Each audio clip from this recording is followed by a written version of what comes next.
Le Conseil des ministres s'est tenu en séance extraordinaire ce lundi 8 décembre 2025 sous la présidence de M. Patrice Talon, président de la République. La séance a été élargie aux ministres conseillers et au haut commandement des forces de défense et de sécurité. L'ordre du jour a porté exclusivement sur les événements survenus dans la journée du dimanche 7 décembre 2025. Il ressort du point détaillé fait par le chef de l'État que le groupuscule de soldats ayant organisé la mutinerie avait planifié de démettre le président de la République lui-même de ses fonctions, de soumettre les institutions de la République et de remettre en cause l'ordre constitutionnel établi.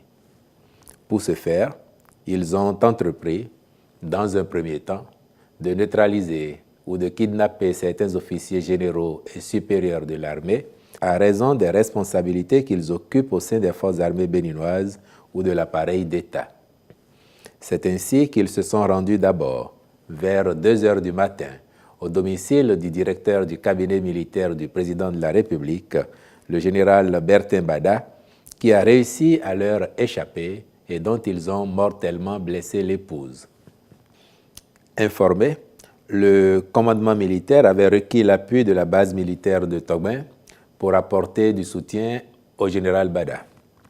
Le peu de diligence de cette base a conduit à demander au responsable de la garde nationale, le colonel Faizou Gomina, de s'y rendre instamment. Une fois sur les lieux, celui-ci sera violenté et fait otage. C'est alors qu'il a été su que la mutinerie y a pris corps. Entre-temps, cap a été mis sur le domicile du général Abou Issa, chef d'état-major de l'armée de terre, qui a opposé une farouche résistance aux mutins avant d'être kidnappé un peu plus tard par une équipe supposément venue en renfort. C'est à partir de ce moment que la confirmation est faite que la mutinerie venait bien de la base de Togben. Très vite, les renseignements militaires ont permis de savoir que les mutins sont partis de la dite base avec des armes et des engins blindés. Dans leur progression, autour de 5 heures du matin, ils se sont portés vers la résidence du chef de l'État, où la garde républicaine alertée et sous les ordres de sa hiérarchie les attendait fermement. Un rude combat s'en est suivi, tant les mutins tenaient à contrôler la situation afin de se saisir de la personne du président de la République. Celui-ci, aux côtés des éléments de la garde républicaine, a vécu les violents affrontements en direct avec des victimes des deux côtés, jusqu'à ce que les assaillants, débordés par la farouche résistance des soldats loyaux, battent en retraite. Mais, tenant à exécuter la suite de leur plan, les mutins se sont dirigés vers la télévision nationale qu'ils ont contrôlée pendant un bout de temps, y faisant une déclaration avant d'en être délogés par l'armée loyale. Pris de panique, ils ont donc décampé, abandonnant sur place certains de leurs éléments qui ont été aussitôt arrêtés. Pour autant, les soldats mutins n'avaient pas résolu de jeter les armes.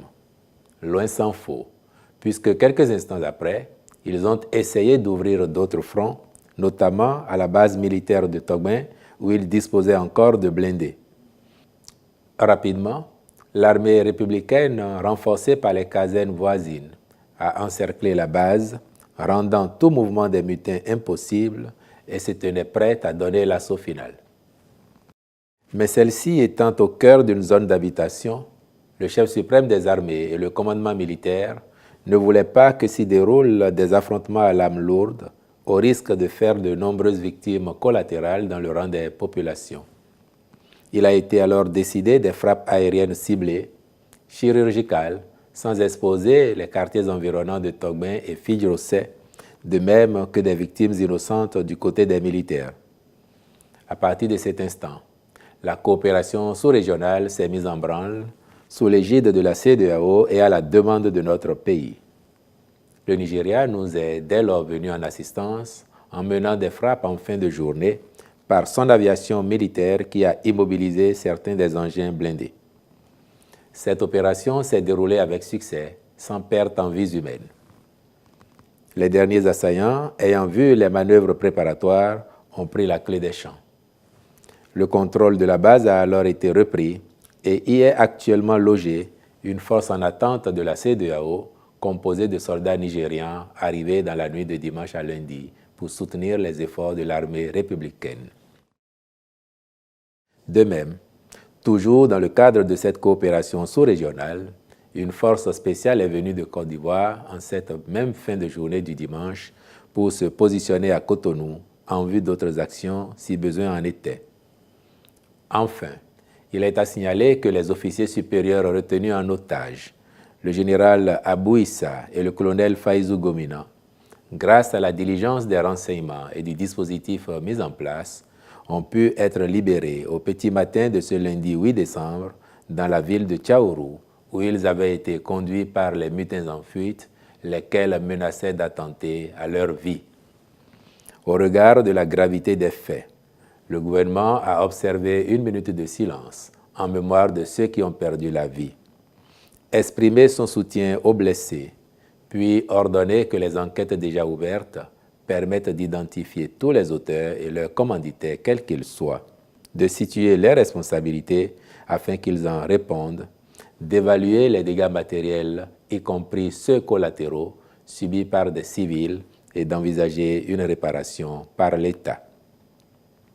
Saisissant cette occasion, le président de la République a tenu à remercier l'ensemble du peuple béninois pour son soutien indéfectible et son attachement à la bonne marche de notre pays.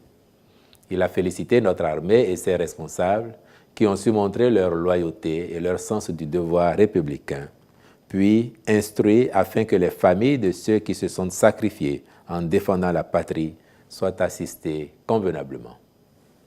De même, il s'est félicité de la solidarité des pays de la CEDEAO, en particulier le Nigeria et la Côte d'Ivoire.